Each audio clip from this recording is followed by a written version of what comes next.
set out any rules as to what happens this week and next week in terms of if players are being linked and want to talk to clubs perhaps for the future? I think the likes of Adam Lallana, Luke Shaw, for example. That's very clear. I mean, we're England, and when we're together as England, then that's all that matters, and that's where the focus is and will be. And as far as I'm concerned, any activities connected with transfers that need to take place will have to do so outside of the England training camp.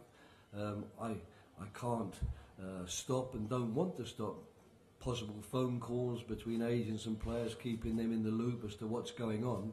But as far as anything else is concerned, it will have to happen outside of our time, because we're England, a national team, and a club is a club team, and the two things are, as far as I'm concerned, very, very clearly delineated. And you now have a new Manchester United manager with which you'll be dealing with.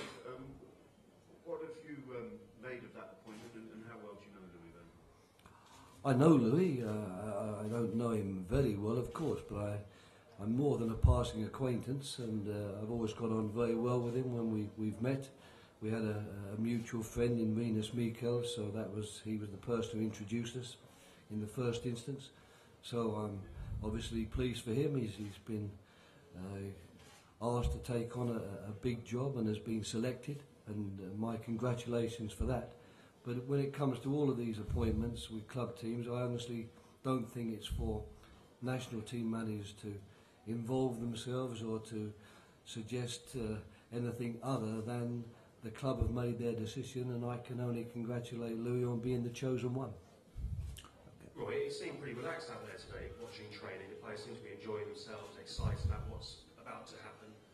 Is that good to see? Is that encouraging? Is it something that you've encouraged them to do and enjoy the moment, or is it a natural consequence of such a young, youthful squad, do you think? I think for the best part, it's a natural consequence. We don't talk about relaxation or being relaxed or sessions being either light-hearted or serious. We really talk all the time about the professional job that we need to do, and we expect every time the players go onto the training field that they are 100% professional, 100% following what we think needs to be done. If they happen to enjoy it, that's a major bonus, but it's not something that we set out to make it enjoyable. We set out to do the work that we think is unbelievably necessary if we're going to have any success in this World Cup. Describe the mood, though. Do you think the players are relishing this time? I think they're excited to be selected. I think that this time everyone realised that my choice or my need to make a choice was a difficult one, because it wasn't just a question of, well, let's take the players and the only ones who were there. There were a lot more players than these who could quite easily have come. So I think there was even a bit of tension for players before my selection, waiting to hear, am I going to be chosen, am I going to be there? So I think at the start of this camp, of course, there's a tremendous feeling of enthusiasm and energy, because they're all so happy that they are taking part in this incredible adventure, and they're the ones who are going to be leading the way for England during the next few weeks. And how are you finding it, Roy? I mean, you've had plenty of time, of course, to prepare for this moment, but now the journey really is underway. It's the first time you've actually had a chance to train with your World Cup squad, the squad that you've invested so much faith and hope in. How are you finding it? Yeah, I'm finding it tremendous. I mean, it's the first training session I've really done with the team now for 2.5 months, so I was finding it very difficult to kick the ball more than about 5 yards, because I haven't been doing too many sessions where I've been kicking footballs around, but that will come. The more sessions, my left foot will get working again sooner or later.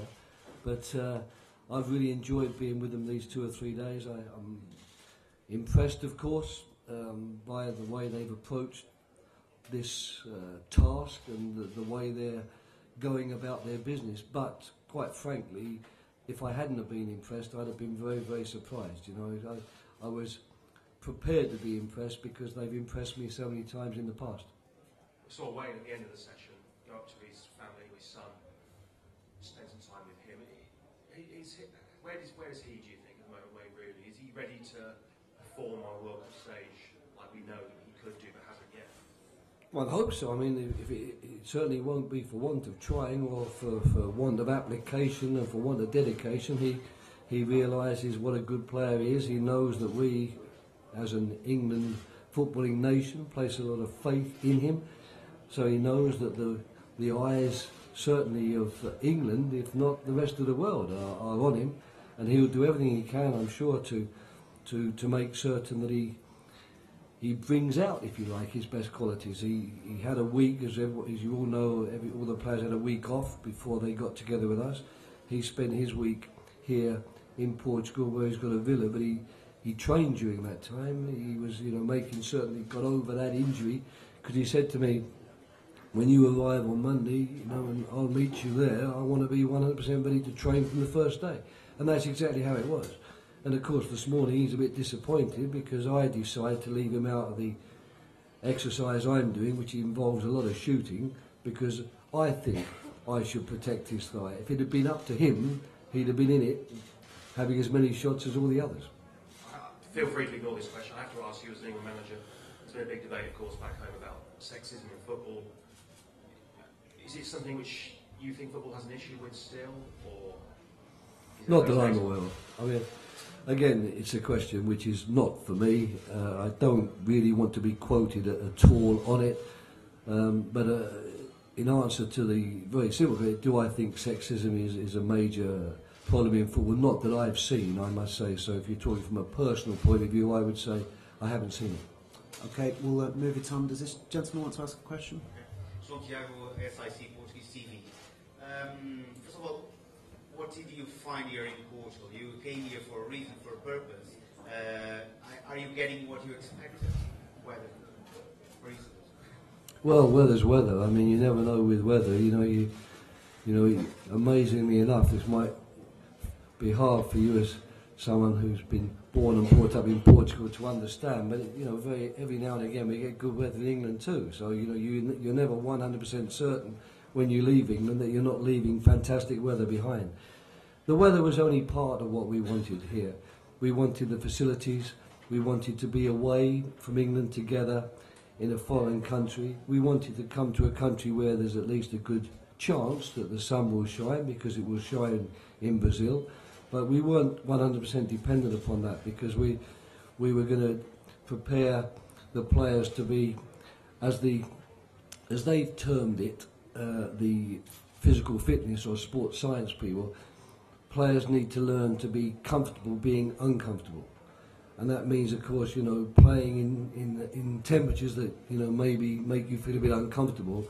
But even if the weather got colder here, all we would do is put more clothes on and make them feel uncomfortable that way. And you may have noticed today we've been building up, but the players were pretty anxious to take their tops off when they were given permission to do so, because they were beginning to sweat a lot and feel uncomfortable. So we've been very happy with the facilities, happy with the pitch, happy with the place, and as far as we're concerned, Portugal remains one of our favourite places to come.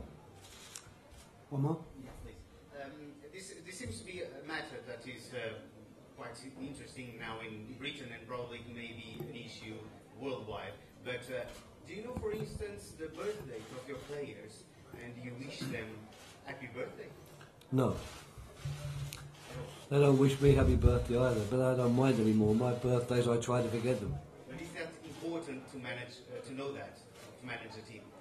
And no, I'm afraid I regard those things as being flippant. I don't find it has anything to do whatsoever with being a professional footballer or a professional coach. I take a very keen interest in my players in terms of how we react together professionally. I would like to think that they would find me sympathetic as a football coach in footballing terms, but I do not interfere at all in their private lives unless they particularly wanted me to. Okay, do we have any more questions? No, thank you very much, ladies. Thank you very much. Thanks.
Afternoon, everybody.